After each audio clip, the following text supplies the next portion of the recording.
Bank written ম্যাথে আমরা আরেকটা নতুন ম্যাথ দেখব। ম্যাথটা ইজি কিন্তু অনেক সালে আসছিল, সেই জন্যই করা। দেখো এখানে কি বলা আছে, কিউবিক 8x² আবার √32x √4x² equal 4, then the value of x. আচ্ছা, এই এটা ইকুয়াল যদি আমার 4 হয় তাহলে আমার কি বলছে, এক্সের ভ্যালু বের করতে বলছে। আচ্ছা, এই সব ম্যাথে আমরা সবসময় দেখব যে আমার সবসময় চেষ্টা করব শেষ থেকে আগায় আসার জন্য। তাহলে আমার যেটা দেওয়া আছে এটাকে জাস্ট কী করব, আমরা সিম্পলিফাই করব। সিম্পলিফাই করতে করতে আমরা এক সময় দেখব উত্তর হয়ে গেছে। আমার আমার যা লেখা আছে তাই আমি লিখি।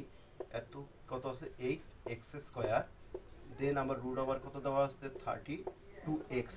আচ্ছা, এই জিনিসটাকে দেখো তো, টুর উপর যদি আমি কি করি, আচ্ছা 2x তার উপর যদি আমি x² দিই তাহলে কত আসছে, 4x² আসে। ঠিক আছে, তাহলে এই 4x² আমরা তাহলে লিখতে পারি কত, তাহলে 4x² উপরে যে আমার পাওয়ার আছে তার মানে ইনটু কত আসতেছে, এটাকে লিখতে পারি 2x। এতটুকু তো লেখা যায়, তার মানে কি দেখো বুঝাই, তো রুট ওভার আছে কি 2x² কাটা যায়, x² রুট কাটা যাচ্ছে, তাহলে 2x থাকতেছে। সেম তাহলে কত আসতেছে আমার, রুট ওভার সেম লেখো 8x², এর কত আসতেছে মাল্টি রুট ওভার কত আছে 64x²।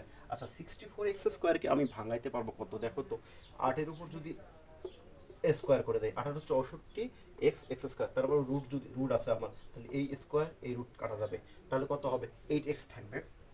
তাহলে লেখো কিউবিক 8x²। আচ্ছা, এটা সমস্যা লেখা যায় কত, 8x²। তাহলে তুমি লিখতে পারো, একবার আমি লিখলাম 8x।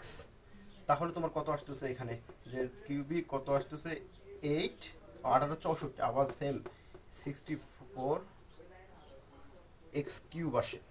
আচ্ছা, তাহলে এই যে 64x³ আসে, এখানেও আছে আবার কি ঘন কিউব। তাহলে তুমি দেখো, মানে ঘন কিউব বলতে 1/3 লেখা যায় কোনো কিছু পাওয়ার, তার মানে কি 4-এর উপর কিউব করলে কত হয়, 64 পাই আমি, তাই তো? এতটুকু তো আমি শিওর। তাহলে এই যে 4-এর উপর আমার কি আছে, আবার যদি ঘন কিউব আছে, তাহলে তুমি কি করতে পারবা, এটা মানে কি 4³ এর উপর 1/3, তার মানে এই 3 কাটা যাবে, তাহলে 4 থাকবে।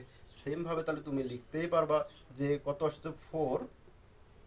আচ্ছা, এই সাইডে কিন্তু সবগুলো তো 4 আছে, এটা লিখে রাখবো। হ্যাঁ, 4 4 ইকুয়াল 4, তাহলে কি আসতেছে 4x ইকুয়াল 4, কারণ x³ এর গণ করলে তো x আসতেছে। সেম ভাবে তাহলে 4 চলে গেলে x ইকুয়াল কত আসতেছে, 1 আসতেছে। তাহলে আমার এই যে ম্যাথের উত্তর হবে কত, 1, তাহলে x এর ভ্যালু 1।